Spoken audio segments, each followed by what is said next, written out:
Dick Many is here today. Dick, stand up. Good job, Dick. Good job, Dick.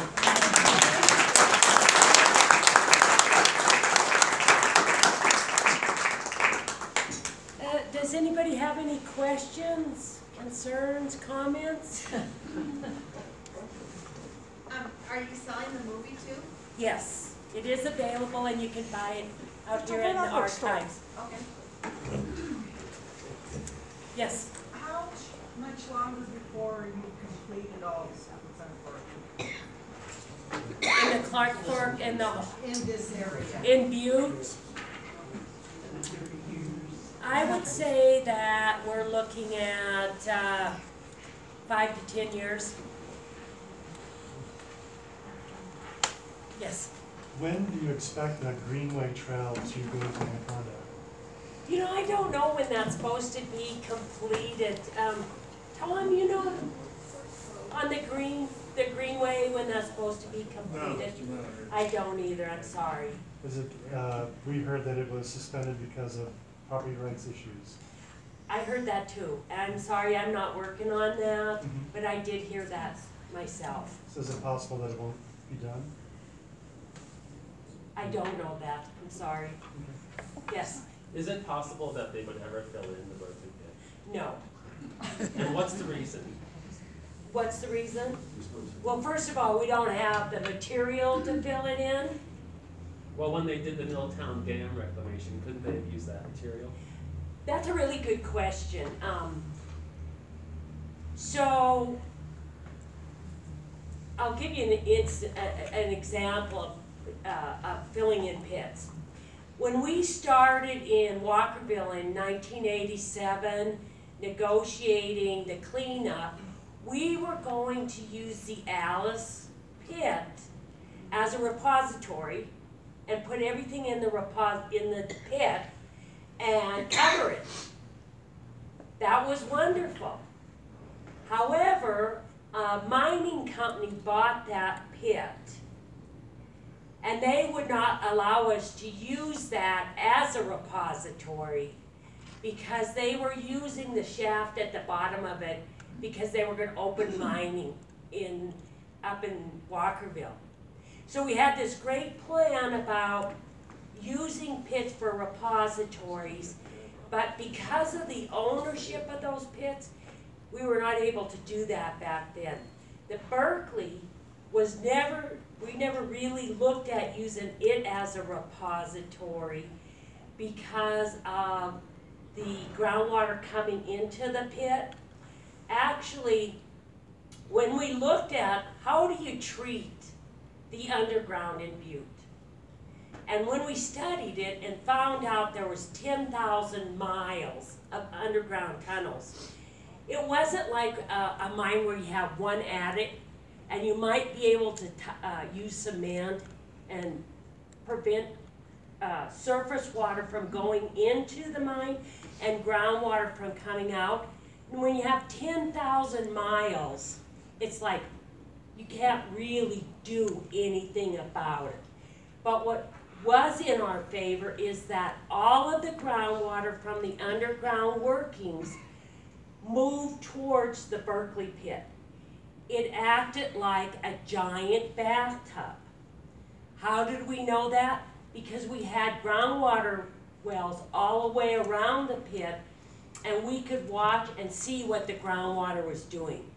So rather than the contaminated groundwater moving towards Silver Bow Creek or polluting other areas, it was moving towards the Berkeley pit.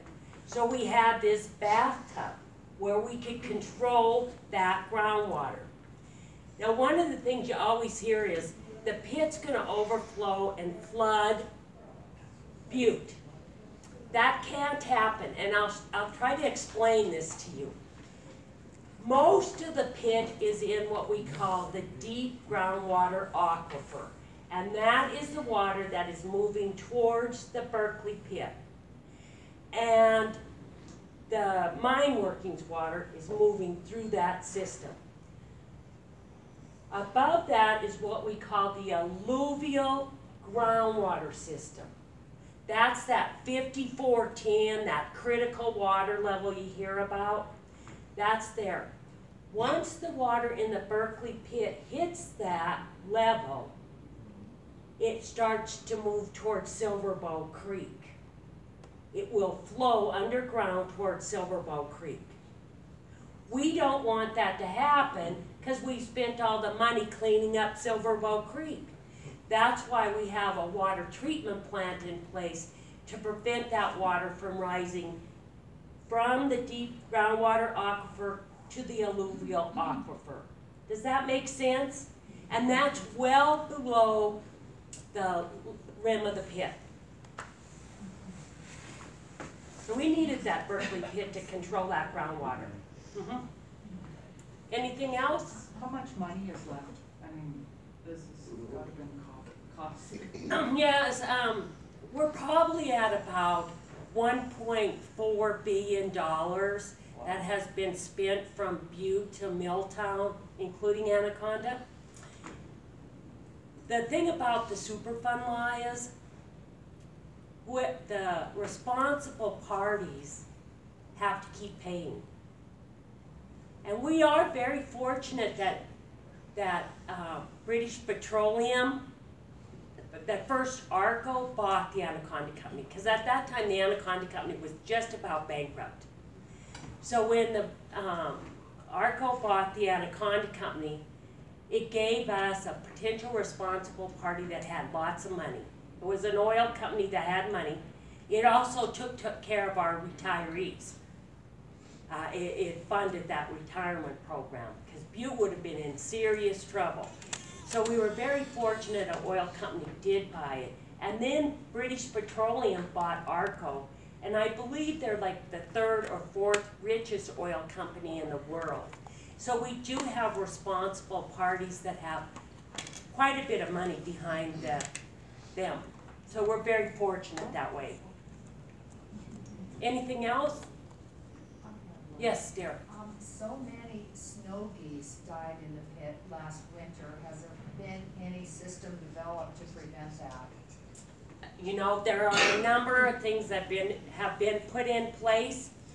If you go to the visitor center, you may seem like you're in, to me it's like a Pac-Man game. I mean, because there's all these very strange noises and stuff. The sound system has been put in place around the pit that makes noises that scare birds. That's one thing that's been in place. They have developed a boat drone where they don't actually have to go on the pit. They can control that boat through the surface to chase birds off of it. They have, during migration periods in the spring and fall, they have a shack on the edge of the rim of the pit, and people are stationed there to watch if the birds are coming in and out. And so they actually, sometimes you might hear it, I hear it at my house at night sometimes, where they're shooting, and they're not actually shooting at the birds, but they are causing a sound to have the birds, and there are other technologies they're looking at to prevent that type of death to waterfall ever again. One of the issues is the Berkeley pit is 1.5 miles across and 1 mile from north to south. It's a huge amount of area.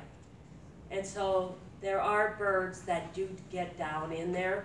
They're working very hard to prevent any more deaths of birds. Anything else? What is the risk to humans that were the cleanup of the tape? That, like myself, worked in it. The shovelers. Mm-hmm. If you didn't eat it, You were all right. And so we made sure people brought lunches. So it wasn't airborne or? No, and that's a really toxic to good your question gas? about airborne. When we were doing construction, we did air monitoring on a continuous basis. And so we actually, there was one time we saw contamination from air, and that was when we were doing lower area 1, between the highways. And they actually had the air monitor on the road right next to the tires. So every time a truck went by, we picked it up at that low level. But besides that, we never did see, and we did the Anaconda company actually did 30 years worth the air monitoring also throughout Butte. So we had that data to indicate that there wasn't a problem with airborne contamination. Yes? Do you know, Sarah, what the remaining balance is in the state $200 million fund for rehab? I'm sorry, I don't know anything.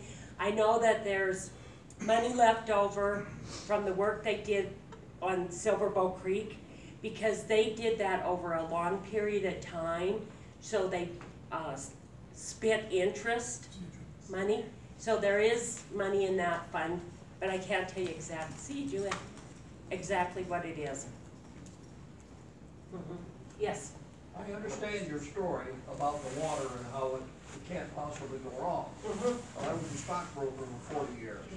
And I can think of all the stories that I've heard over the years that, hey, this is gonna go, and it just, hey, nothing can go wrong, it'll be great, and then you find the damn thing went bankrupt. I understand totally what you're saying. I want you to be absolutely right, but I'm just fearful. I think that's a very good question.